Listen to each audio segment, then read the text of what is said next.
Now we've designed our graphic, we've also got it matching our brand. We're going to show you a few examples of how we can work with the different artboards here on Canva. You may call them pages, it doesn't matter too much as long as we've got a good idea of what they do. So first of all, we can add a page title. So we could call it sample 1 and then sample 2 here. Just so we can differentiate from the two different options, we could, as we did last time, we brushed upon it, we can duplicate a page, and then I could choose our third option, which has got the yellow background. And we could very quickly change the white to the navy.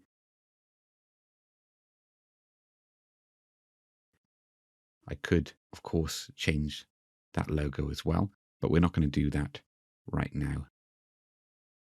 This is just to give you an example of how the three different variations could work. We could decide to upload a navy version of our logo and potentially go with that one. All three fit our brand.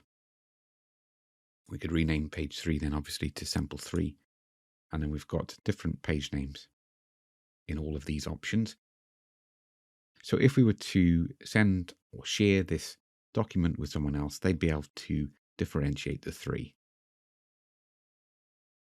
So that's how we can duplicate and rename pages. If we wanted to reorganize them, you could use the arrows to move designs up and down. Of course, you may want to then rename the sample versions if you change the order of them, just to avoid any confusion. That's essentially how we're working with multiple pages or multiple artboards within Canva. Nice and straightforward. We've also got the option to delete a page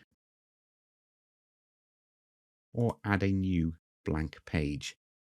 So it's quite clever in terms of it picks up the background color.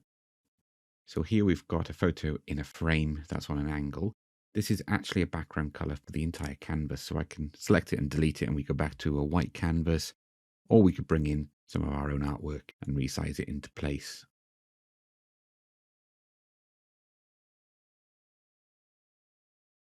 There's a lot we can do with the artboards, but it's essentially very straightforward. So we're going to keep those three options. And now we're going to show you something a little bit different. We can have a look at the file folder here. So a relatively new feature is the option to add rulers. So we can see now that there's a ruler across here and here. That can help to give you a good clear eye of it as well. We can also show guides as well. We'll have a full chapter on guides and rulers coming up in the intermediate section of this course. We can also show print bleed as well. So if we're creating graphics for print, Canva have their own printing run as an option. You can take it to your local copy shop. You can see then to make sure that we've got enough overlap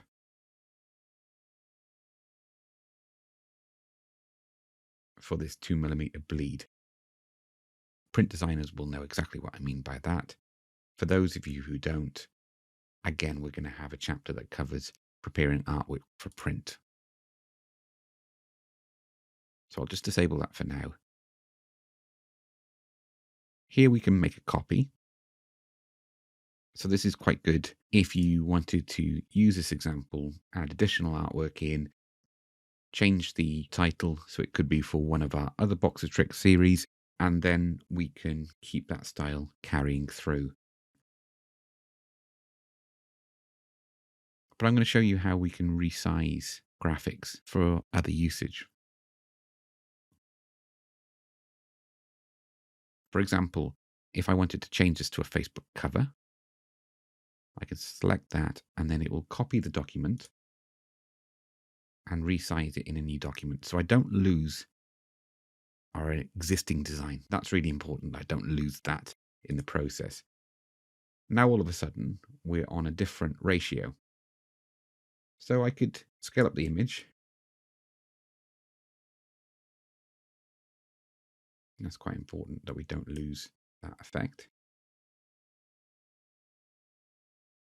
I can then move the Canva logo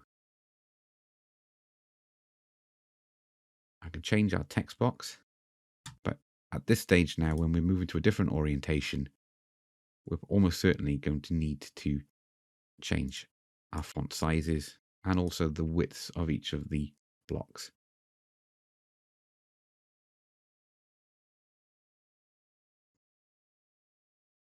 I could map it out slightly differently, and I could also now change this sentence so it's on one line.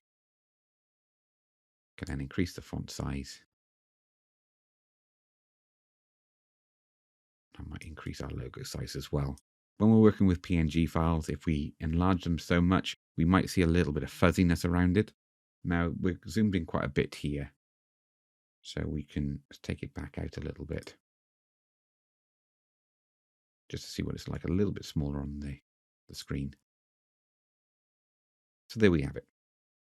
We've now adjusted to a Facebook banner size.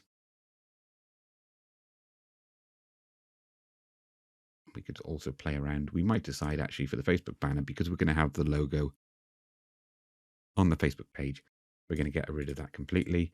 And this arrow here may not work. So again, if I hold the Shift key, 2, 3, 4, 5 across, just so it stops it overlapping. Of course, another quicker way of selecting that arrow is by selecting this text block and then sending it to the back. When you send it to the back, it will still appear above the background color. And I can select the arrow because it's on the layer above the text block if I send that one to the back. So for this option, I might go for something simpler,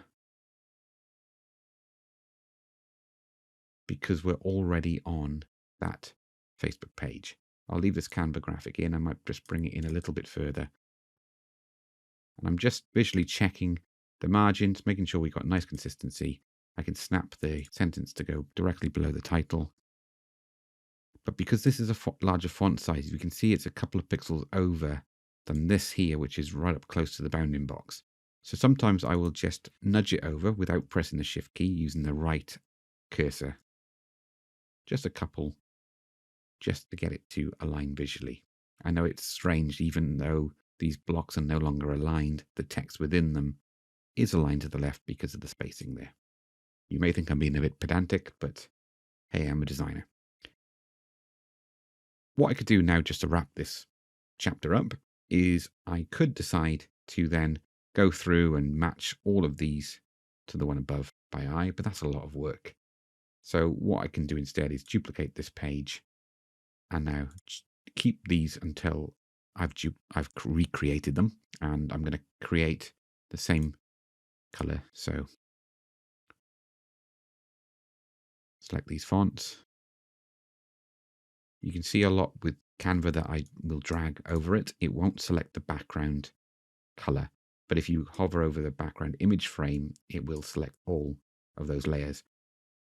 So I can hold down Shift and click on the image to deselect it. And that's something I do a lot of, is I might select everything just to make sure there's nothing left behind, and then hold Shift and then click on the areas I want to deselect.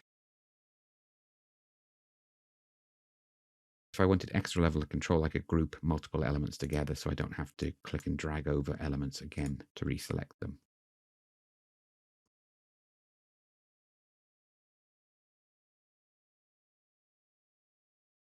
The yellow won't really jump out. I can highlight it and then add an underline. And I'm going to duplicate it one more time. But I'm going to use this version to duplicate, not the original, simply because when we change the background color on option 3, we've got the same text colors. So now, relatively quickly, I've managed to recreate these graphics. And I can delete the other options. And now we've got the same design in a different orientation. If I go back to our original, that's still available and saved. And instead of this copy of, I could just rename this to Facebook banner, just so I can differentiate them when I go to open designs.